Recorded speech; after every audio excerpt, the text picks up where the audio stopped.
In this video, I will be showing you how to do exponents.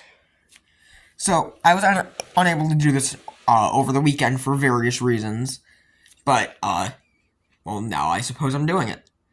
I'll try to do everything that there is in this video. So, I'm going to start out with what I believe is the easiest, and I already partially explained in my previous video, multiplying exponents. So, let's imagine that you got x times x. So you might think that this is just x. No, it's not. So, you see, an exponent is essentially how many times you have to multiply something. So, something has an exponent of 1. That means that it would indeed just be x. Both of these have exponents of 1. However,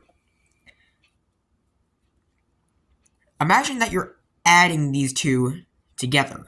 That makes this x squared, or in other words, x times x, which would be x squared, because we don't know anything about x.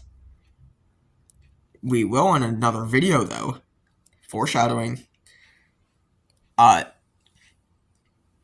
So, this is an exponent. If it was not already abundantly obvious, which I believe it was. So, now let's try some other exponents, but this time on numbers that we actually know things about. So, let's say 3 squared. Again, it's not adding or multiplying by the exponent, it's multiplying by the base.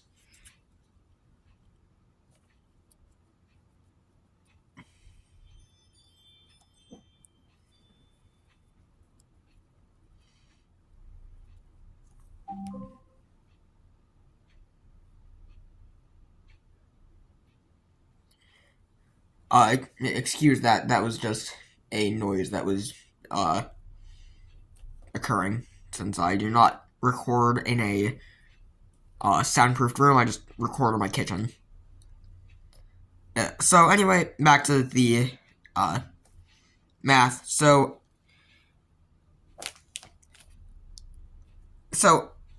3 squared would be 3 times 3, which of course equals 9. However, let's imagine that it's 3 cubed. Now this would be 3 times 3 times 3.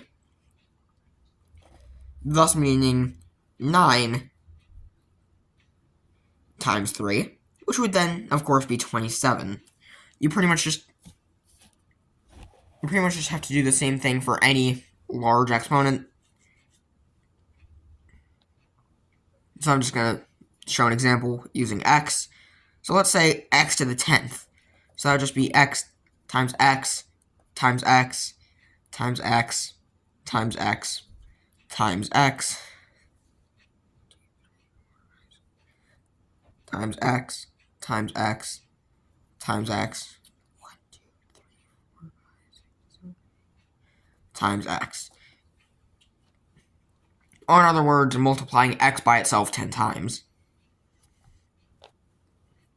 That's pretty much all I have to explain about multiplying exponents and exponents themselves.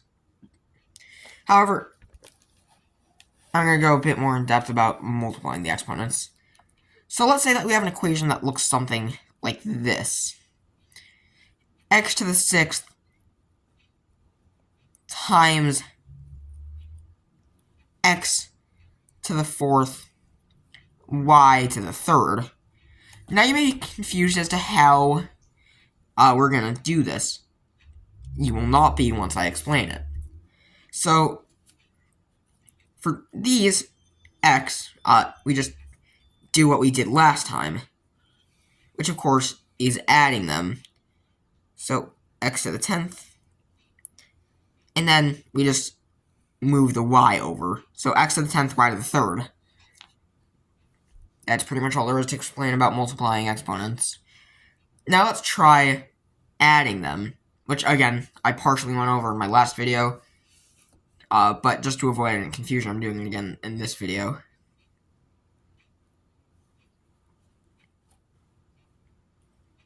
So, let's imagine that you've got x to the third plus x to the third. This would equal x to the third.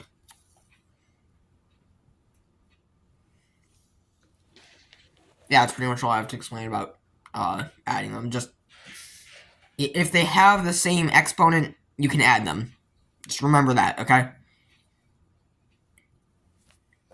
I don't really feel like going in detail, and it's the same for subtraction.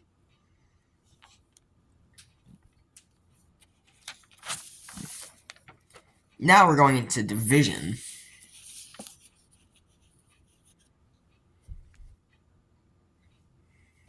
So let's say that you've got x to the third, y to the fourth, over x to the fifth, y to the third. Terrifying. Absolutely freaking terrifying.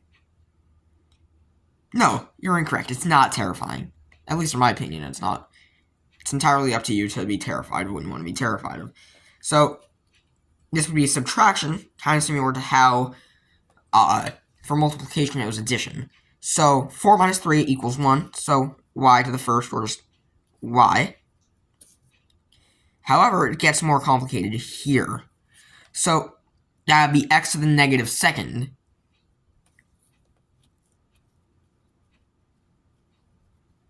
But we don't like that. We don't like negative numbers.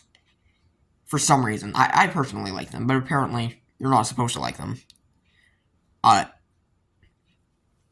So, negative, or rather x to the negative second, can be rewritten. It can be simplified. So that would be 1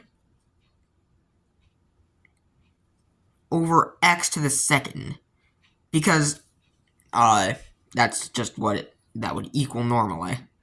So, 1y over x to the second. However, we can just erase this. It's like multiplying 1 by any number.